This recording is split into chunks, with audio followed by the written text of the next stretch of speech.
What's going on, everybody? Sigourney Jackson here with another episode of Who Politics.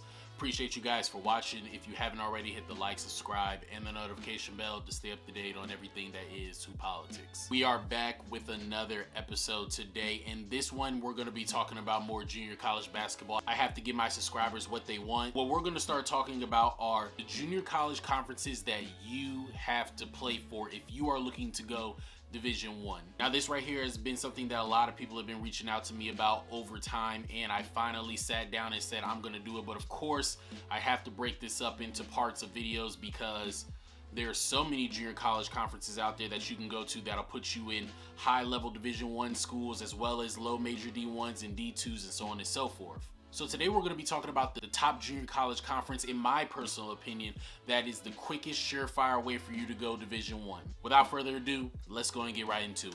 Okay, so really quick, if y'all haven't already, please make sure that y'all like, subscribe, hit the notification bell. I am almost at 500 subscribers. I would really appreciate it if you guys hit the subscription, share this video with anybody else who's possibly looking at going to the junior college ranks, or anybody who just plays basketball or wants to play college basketball. We're all about trying to help everybody out as much as possible, and this right here is the channel to do that. It's free game Monday, Wednesday, Friday, Tuesday, Thursday, and Saturday. Now that we've gotten that out the way, the top junior college basketball conference, in my personal opinion, that is going to be a surefire way for you to go Division 1 is Region number 8. Yes, Region 8. And for anybody who doesn't know, there are a bunch of junior college conferences that are all over the country, and they all have different region numbers because there's just so many. When I played junior college, I was in Region 20, which is the Maryland Juco Conference. Region 8 is a Florida Juco Conference, and Region number 8 is also known as Florida System Activities Athletic Association Conference. Basically, it's the Florida Juco Conference. That's what I call it, Region number 8.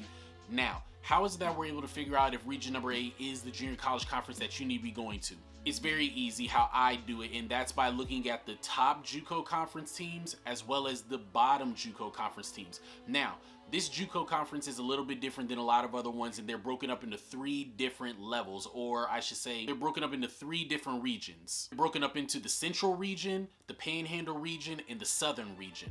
Within all 3 of these regions, there's well over about a good 7, 8, 9 different colleges. So in all, there's probably about 20 some to maybe 30 teams within this conference. So let's just go through each region and just look at some of the teams, and then let's look at what those teams have produced as well as going to the next level. So at the top of the Central region this past year, we had Eastern Florida State University, which finished the season with an 18-5 record.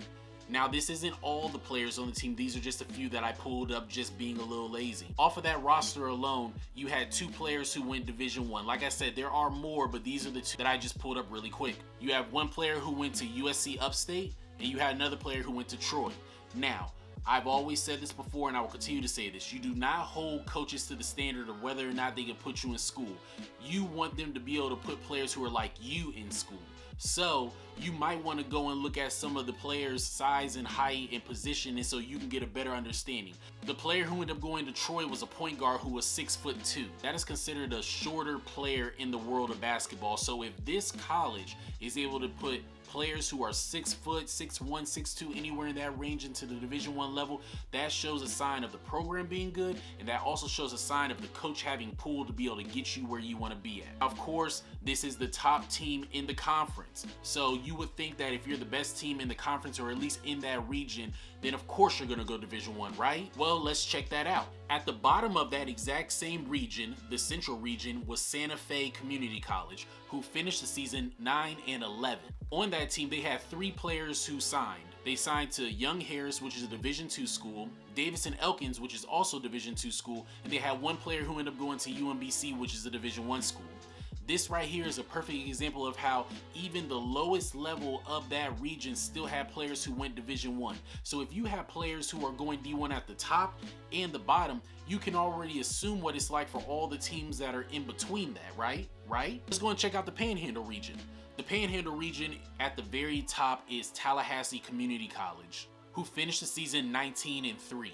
Now, I'm pretty sure some of you already know a player who I have broken down a couple of times during my time doing Who Politics, and that is L. Ellis. L. Ellis was the best player in junior college basketball this past year and recently committed and is currently doing preseason workouts at Louisville. Yes, he signed to Louisville. Big time player. Y'all go check him out for sure. He's definitely going to do great things this upcoming season. Not only did L. Ellis end up going to Louisville University, but they also had another player who I broke down in the past as well, Imhotep George, who had transferred into Tallahassee Community College and honestly didn't play that much due to injury and still ended up at Eastern Washington, a team who was playing in the NCAA tournament just this past year. So you have two different guys, one who's 6'3", 6'2", who goes to Louisville. You have another player who's a little bit taller, who didn't even play that much, who still ended up going to a Division I school that was one of the best teams in their conference just this past year. But let's check out what else is in this region. At the bottom of this region was Northwest Florida State, who finished the season 6-15 on the entire season. Let me say that again, 6-15 on the entire season. Who did they have on their team and where did they end up going? On this team, they had a player commit and go to New Mexico State University, and another one went to Indiana State. Both guys 6'2", 6'3", 6'4". These are guys who are not 6'7" or 6'8". Now, that doesn't mean that there aren't guys who are going D1 from these conferences that are 6'7" or 6'8", but most likely, if you're watching this video, you're not one of those guys. Otherwise, you would have politics next to your name. You wouldn't need to watch this video, but I appreciate you for watching anyway. These guys are average height players who are in the bottom of their region, who only won 6 games on the season, yet and still, they went Division I. What does that tell you so far? It tells you that this conference is loaded with talent. It is respected and it is perceived to be one of the better conferences in the country. So you can go to these conferences and you could do less and it'll be considered more. It is better for you to go to a conference that is perceived to be really, really good and put up 10 points a game than to go off to a junior college that nobody's ever heard of in the middle of nowhere and try to put up 20 points a game. It's just different. This is basketball, and basketball is politics. There's politics throughout all of it. And throughout this video, you're going to see it play out more and more. And just a side note for anybody who thinks that you can't go to the NBA from junior college, not only was Jay Scrubb a player who got drafted this past year from the Clippers, but this past draft at number 13, Chris Duerte, I want to make sure I'm pronouncing that right, I'm sorry, but Chris Duerte played at Northwest Florida State and then went off to Oregon University, or the University of Oregon, where he was then drafted by the Pacers at number 13. Trust me, guys, if any of you want to still go to the NBA, it is possible. You just have to pick the right school. These guys are picking the right schools when they go Juco. You have to do the same. Stop just going to any school thinking that it's going to work out and I can just put the numbers up and they'll come find me. That is not how basketball works. It has never worked that way. People have lied to you. I'm telling you the truth. Y'all need to start listening. Trust me, I'm giving you the information right here. The last region that we're going to talk about is the southern region of this conference. And at the top of that conference was Indian River State, who finished the season 20-4. Two of the players on the team, one went to St. Bonaventure, the other one is committed and is going to play at Fordham University. Both Division I schools, strong Division I schools in respectable conferences. Who's at the bottom of the region? Miami-Dade Community College. They finished the season 3-14. Who do they have that goes D1? One player goes to Florida International University. And there are other players on the team that are currently right now trying to figure out where they're going, and they're choosing between Division I and Division II schools. I don't know what else to tell you guys. I have laid it out for you that at each region, at the top, people are going D1, and at the bottom, people are going D1. There are really teams out here who are only winning 3, 4, 5 games and still have players who are going Division I. This isn't to throw shade or shots at any of these other players out there, because I think that they're good enough to play D1. Nobody is mistaking any of you guys' talent. But the point that I am making in this video is you have to pick the right conference. I know I sound like a broken record, but I'm going to continue to preach it until y'all get it through your thick skulls. Pick the right conference. Now, let me say this. It is not easy to get into some of these conferences, okay? Because these conferences are seen as some of the best, they're constantly getting guys who are coming from Division I schools, who are, you know, coming from D2s where the guy was all conference and player of the year. These schools are getting those players, transferring them in.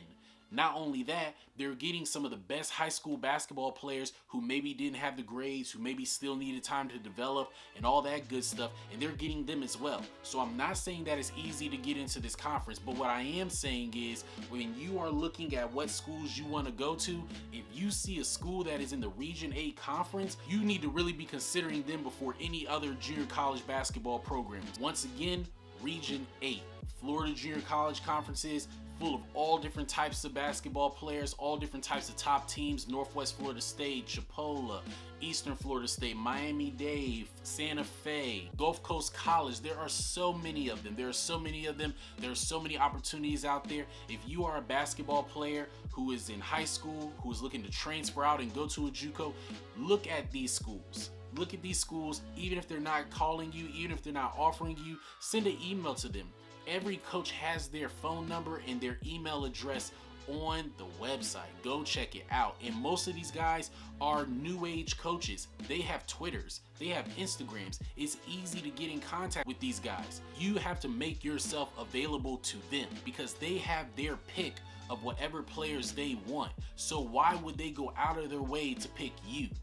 You have to say, coach, this is my highlight tape. These are my stats. This is what I can do. This is my GPA. Make yourself available to them. And that's all we got. Really quick video. Hopefully it wasn't too long. If it was, oh well. Hopefully y'all got some gems out of it. I know that for sure. Check out Region 8. Check out these schools. It doesn't matter where you play at in them. You are going to have a surefire opportunity to go Division 1 opposed to a lot of other junior conferences. And I'll just give you a little bit of personal information about me. Like I said before, I played Region 20. I was first team all region, went to 2 back-to-back regional championships, lost in both of them, put up about 15-7 in my sophomore year. I didn't get one Division 1 offer. Had some who reached out, but I didn't get one Division 1 offer. And I'll just say this. Some of these teams that I just named that have players going to them, if you happen to look them up, a lot of them only averaged about 10 points a game. Just throwing that out there. Make sure that y'all like, subscribe, hit the notification bell to stay up to date on everything that is Hoop Politics. Follow the Instagram and the Twitter at hoop_politics. Comment below. Let me know what region you think is going to be the next one that we're talking about. And always remember, God's always in control. Peace.